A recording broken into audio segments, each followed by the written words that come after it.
Hello, I am Xarkun. This is World of Warships Legends. Today, I've got a look at the new premium Tier 6 American light cruiser USS Flint, named after Flint, Michigan, a town in my home state, as it so happens. We're going to take a look at my mod selection real quick, briefly go over the commander build, and then some key stats on the Flint, comparing it to the USS Atlanta. Both ships are the same class, and that comparison is most logical. Then we're going to jump into some gameplay. You can see that I have Aiming Systems Mod 1, Propulsion, and Concealment installed on the Flint.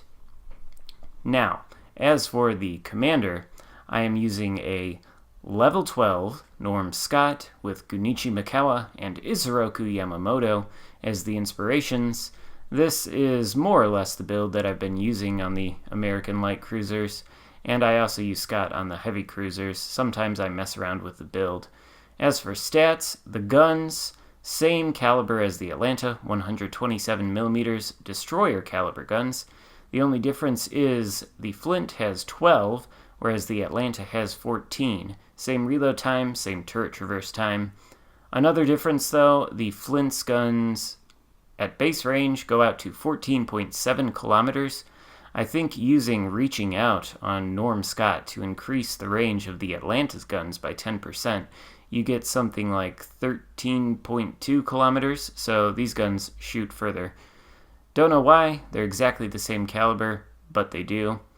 And same fire chance, same maximum HE shell damage, same maximum AP shell damage.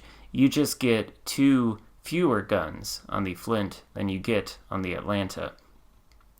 And I suppose what you trade those guns for is torpedoes, which is also a key difference between the Atlanta and the Flint. The Atlanta's torpedoes, essentially they're the same torpedoes, except on the Atlanta, they go out to only 4.5 kilometers. On the Flint, they go out to 9.2 kilometers. They have the same speed, they do the same damage. The reload time on the Flint, 98 seconds, fairly quick, and they both go 55 knots. The Flints are a little bit stealthier than the Atlantas, but the differences end there. Otherwise, they are quite similar in the way they play. I suppose in terms of consumables, though, there is yet another major difference between the Flint and the Atlanta. Whereas the Atlanta comes equipped with a radar consumable, the Flint comes equipped with smoke. My opinion on this, the smoke, I think you can make the case that the smoke in a random battles environment is probably more valuable than the radar because it provides mobile concealment for your ship. In the Atlanta, you really have to rely on island cover to not take fire from the enemy, and you don't want to take fire in either the Flint or the Atlanta.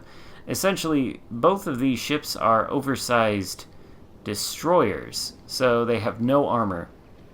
HE shells from enemy cruisers can rip through you in the Flint the same way they can rip through destroyers. And, of course, AP, particularly low-caliber cruiser AP, can absolutely kick the crap out of this ship.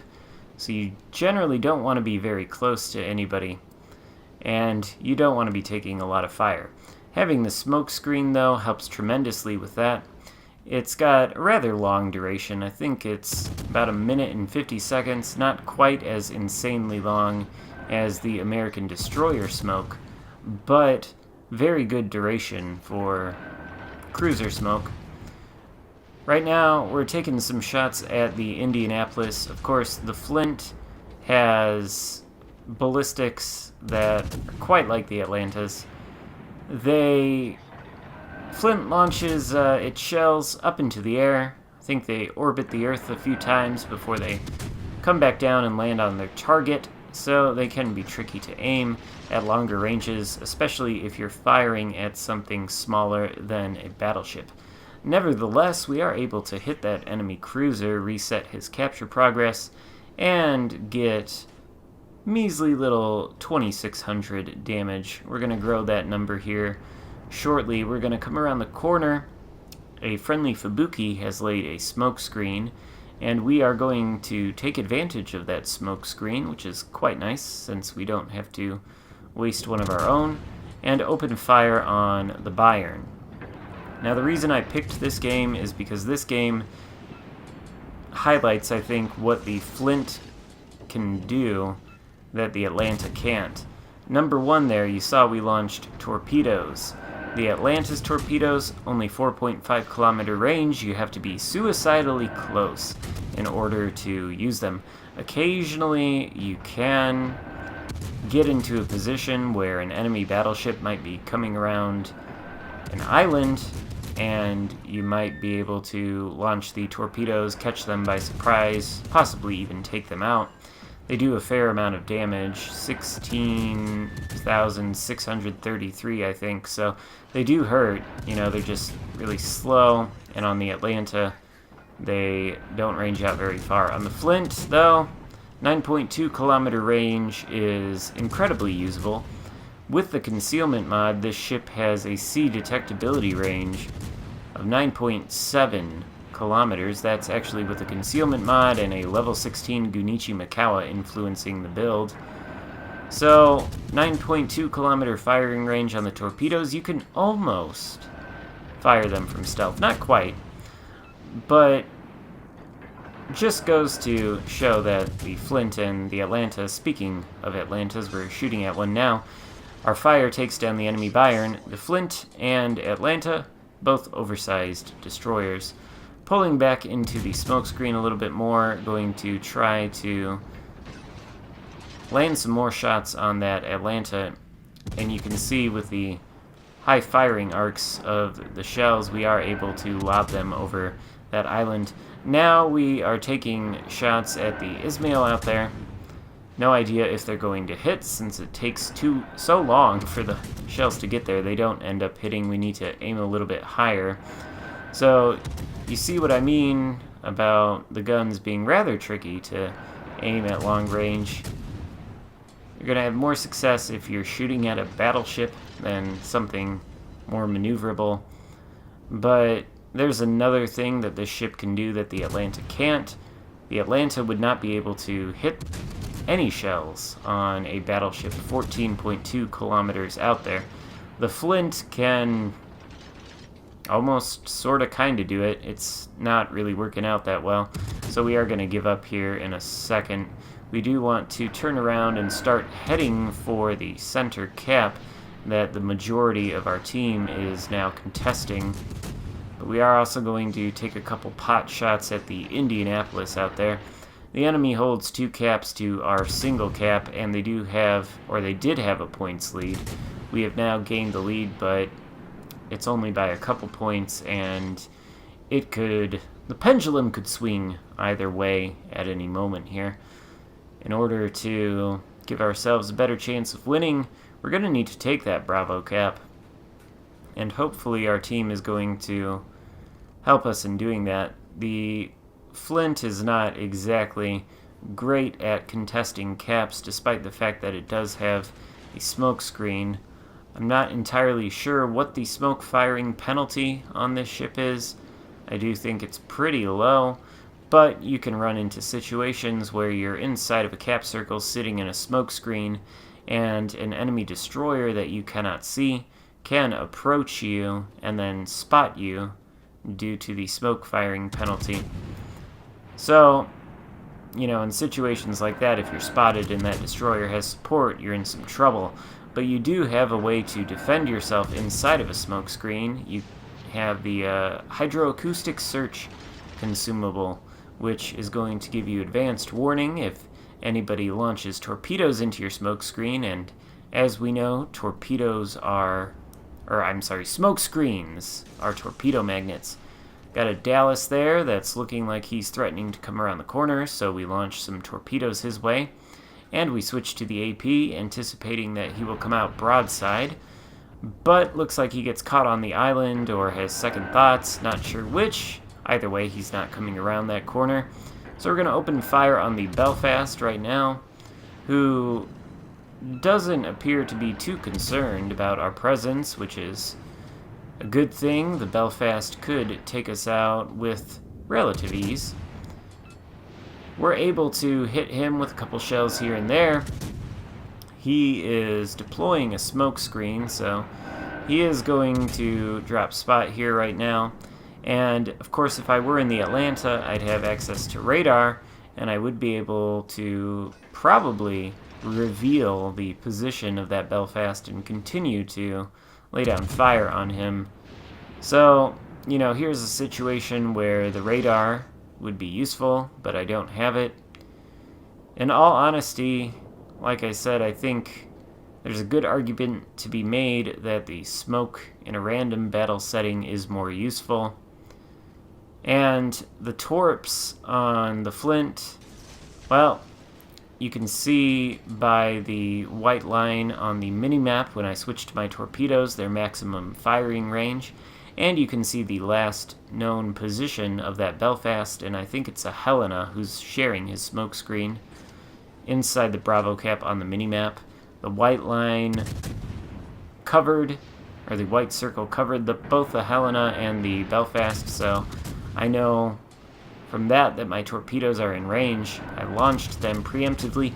They are crawling toward the Belfast at a slow pace of 55 knots. They are approaching him right now, and they are pretty stealthy torpedoes, so he's not really going to see them until it's too late. And in fact, we catch him with one and take him down. Another thing that the Flint can do that the Atlanta really couldn't in that situation. Gonna try and lay down some fire on that Helena, but the Helena is taken out before we can.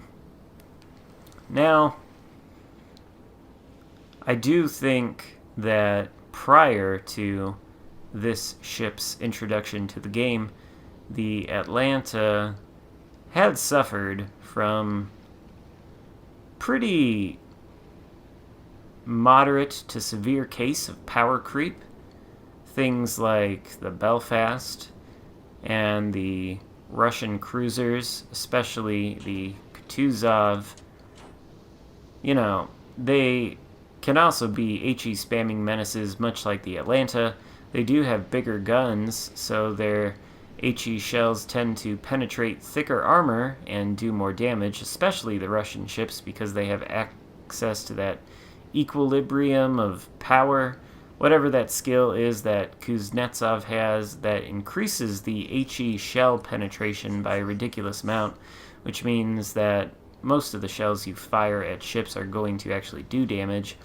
On something like the Flint or the Atlanta, you're going to get a lot of shatters if you're firing at heavily armored targets, and you're going to have to rely more on your shell's ability to start a fire. But, you know, those ships, Belfast, Russian cruisers, etc., already, I think, gave the Atlanta a little bit of power creep. You could certainly fulfill the same role as the Atlanta in the Belfast without the drawbacks of shorter gun range and no smoke screen, because of course the Belfast has radar and a smoke screen.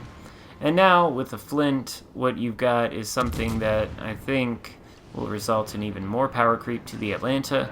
The only thing realistically that the Atlanta has over the Flint is that it has radar. But, you know, the Flint with its smoke, it's got 2 fewer guns, which is negligible. 12 guns versus 14 guns, not a huge difference there. But the Flint also has usable torpedoes, unlike the Atlanta. So I guess the question would be, why play the Flint if you could play...